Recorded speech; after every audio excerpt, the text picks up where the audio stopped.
Hi everyone, so I want to get a little personal by telling you how I became a virtual assistant with no experience.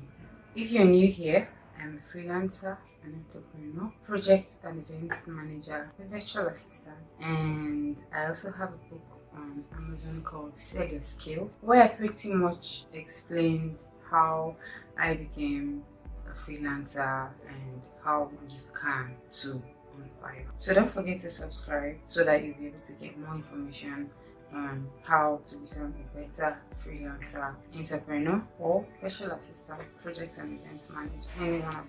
As a virtual assistant, I started my career with no experience as a launch virtual assistant while I was working for my first video client. What I basically did was one day I had the idea of creating a gig for virtual assistants on Fiverr, and I did that, and a few months later a client reached out to me and loved me and wanted to work with me, so I started as a lone virtual assistant. So if you want to be a virtual assistant, there are many other types of virtual assistants out there. There is the admin virtual assistant, of course there are social media managers out there who work virtually.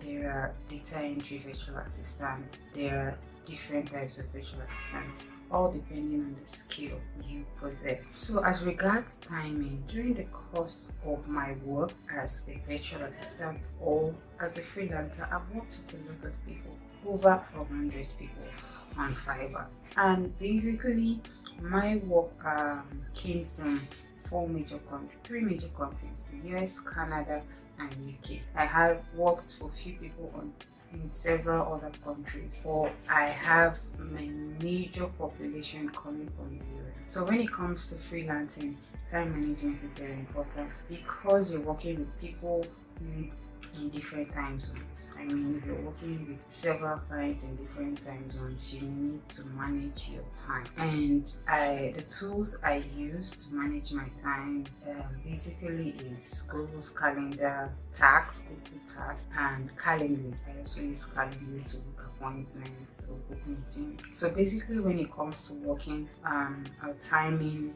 as freelancers, you are either a full-time freelancer or a part-time freelancer. When you're a full-time freelancer, you have your entire schedule booked. So but when you're a part-time freelancer, you basically just work few hours, and the other hours you can just use for every other thing that you need to do. So when I started with that first client, I was a part-time freelancer because I was only working for one person and our timing was different. So because she was actually in the UK, she wanted to work with me from 7 p.m. to 1 p.m.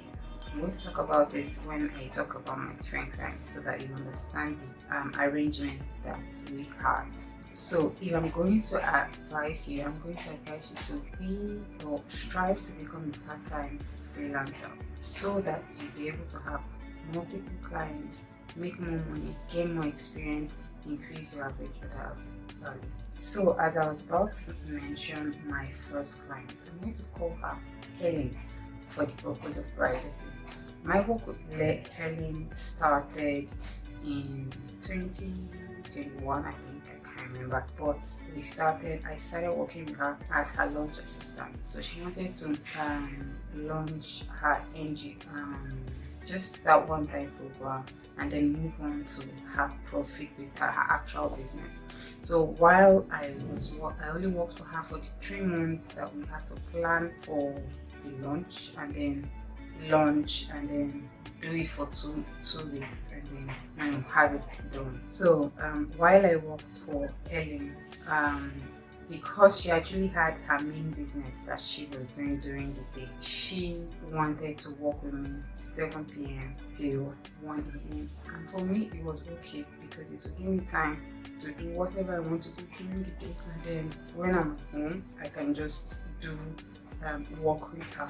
So it was actually a welcome idea. I liked the idea and we started working together. So basically, because I was new, I basically didn't have any clients except transcription. That was when I was doing transcription gigs. I didn't have other part-time clients that I was working with. So she was my only client. So you would say I was working for her full-time, so to speak. So because if she gave me work, I would do them during the day and then we'll meet and work from 7 p.m. till 1 a.m. So basically I did social media, video editing, graphics. I did graphics design, and I also did website management for her. Basically management when I just uploaded stuff on her website. And this was because I had the skills. I already knew how to do this before that, before the interview, before I spoke with her. So because I had these skills, she decided to work with me. I wasn't the best, but then she decided to work with me, knowing fully well that I didn't have any experience. And of course I didn't lie. I told her this was the first time I was doing this.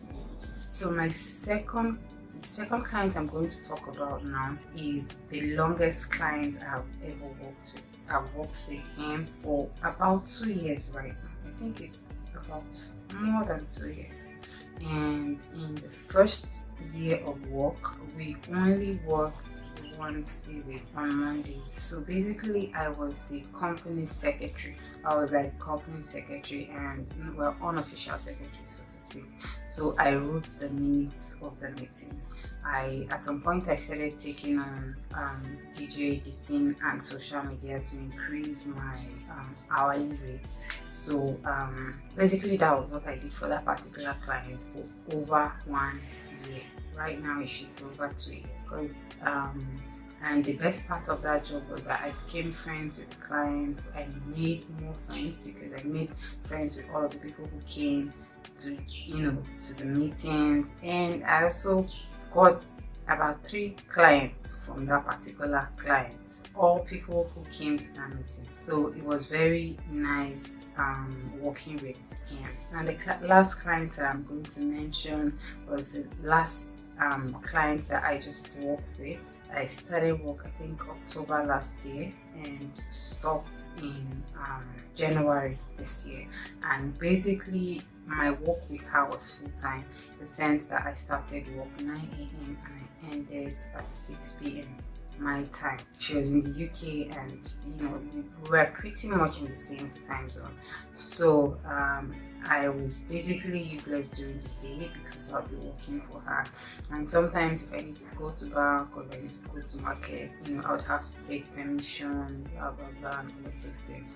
But when it comes to learning, it was the best client that I ever worked with, because I learned as if it was the first time I was doing some sort of corporate work per se, but I was really working every day of the week, like Monday to Friday, and I've not done that as a freelancer. Like, yes, I've done that at some point, but it was maybe in the nights or something like that. But at this point it was different. I learned certain skills, I learned people's skills. I learned to work with her because we got to speak almost every day, so it wasn't quite easy working for her. And she also gave me the opportunity to take meetings on her behalf. So I had to know what the company was all about. I had to be able to answer questions on her behalf, and I enjoyed the experience. Actually, it was quite, I learned. Yeah. So basically, as a virtual assistant, you're just helping people virtually, like with their work. It all depends on what they want help with. So I would advise you, if you actually have any skills that I've mentioned or any skill at all, try to go on Fiverr and find out people who actually are using that skill for something. Or people, you will definitely find there's nothing that you will not find on Fiverr. Trust me. So over the years, I've worked with clients, and then for each client that I work with, especially long-time clients, not just one-time clients, I ask them why they choose me. I always need feedback. I love feedback, you guys, because that's how I grow. That's how I grow. That's how I improve. I always ask for feedback. And so in this section, I'm going to tell you 5 feedbacks, 5 reasons why I've gotten hired for the roles that I have worked as a freelancer. And the first feedback is, I agree for a video interview. Now on Fiverr, especially if you want to work long term with people, you want to be flexible enough to come on video calls with them. It doesn't matter. Your background doesn't matter. You just need to dress up like you know what you're doing and make sure you are on video. It helps. Every client, okay, let me not say every client, but 97% of the clients that I had a video call on, it's not pride, like I'm not boasting, it's real. Okay, so you want to come up on video call, and the reason is because I know that once I come up on video call, I smile, I answer all of their questions. I am very okay, I just wanted to mention my mic is on. So I answer all of their questions with answers. I even give them more tips to help them, just to show them that I know what I'm doing and I'm good at what I'm doing. Now the second tip I get or I've gotten is that I communicate well. Now when you talk about communication, it's not just about your ability to speak English. It's about your ability to actually tell them that you know what you are doing. Your ability to convince them that I'm the best option, right? Because you know how Fiverr is. They are definitely going to look through 3-4 people before they make their choice. So you have this one shot at advertising yourself and telling them to work with you, okay? So you can imagine if I've been on 100, I've actually worked with over 100 clients on Fiverr. It means that I've been on at least 50 one-on-one video meetings or interviews, or anyone you want to call them, right? So over time, I've gotten better at I've gotten better at what's that word I'm looking for, convincing them to work with me. Okay, I know my secrets. I know the best secret. Like there's one weak one that I have that once I use it, I'm 99% going to get that client. Okay, now the third feedback I've gotten is that I am tech savvy. If you want to work online, you have to know how to. My client said there was a time she did an interview and the person didn't even know how to create MS Word document and send to her. Maybe just because we're used to doing the cracked version of MS Word in Nigeria and all of that. Or if you're going to do things online, you need to know that you need to start using online software, like online software and not offline software. Okay, so you need to be tech savvy. You need to know newest products, doing the best type of things. They want to, because just because you know those products mean that, oh, this person actually is versatile and so she's smart. Okay, so you want to make sure you're tech savvy, guys. Now the fourth feedback I've gotten is that I actually how I wrote it here. I wrote knowledge of basic collaboration tools like Microsoft, Google, and project management tools like Asana, of course. So if you're going to work online, especially if you want to work long-term clients, you're tired of doing one-on-one, one-time clients, then you need to know this collaboration tools, Microsoft, Google. You can just know one of them, you need to know both of them because they are almost similar, right? You can always ask YouTube if you have any confusions or concerns. Knowledge of this collaboration tools will help you go far. And finally, the fifth feedback that I've gotten like multiple times that people actually like and make them hire me whenever you come in contact is website. So personally, at the moment, I do not have a personal website. but I have a LinkedIn profile, and my LinkedIn profile is what helps me. It is what has been helping me throughout, right? So I engage with other people on LinkedIn. I have my profile optimized, and from time to time I ask people for recommendation. So it actually does help me. So you guys, you mustn't go and build a website on your own. If you're starting new, you have LinkedIn. LinkedIn is free of charge. You can go and use LinkedIn as a personal profile, edit your LinkedIn URL and send to them if you want to get to know you more, okay? Some clients do not even search for me. Do you know, I've noticed that some clients don't even need to ask me for my LinkedIn URL or LinkedIn profile. They just ask me for my name. I'm like, oh, how do you spell your name? And then I give them the spelling of my name, or my name is written in the Zoom meeting. And guess what? They tag me and go. And then the next minute, someone is telling me, oh, I see you have a business. I see you have a cosmetics. So, okay, good. That is all they need to know, right? And when someone is saying, oh, I see you have cosmetics business, I know the person did not get it from my Fiverr account, because nothing on Fiverr traces me or tells me or talks about me having a business. But you can find that on Google, and you probably look well to find it on LinkedIn. Okay, so people want to make sure that the person they are working with is actually very reliable.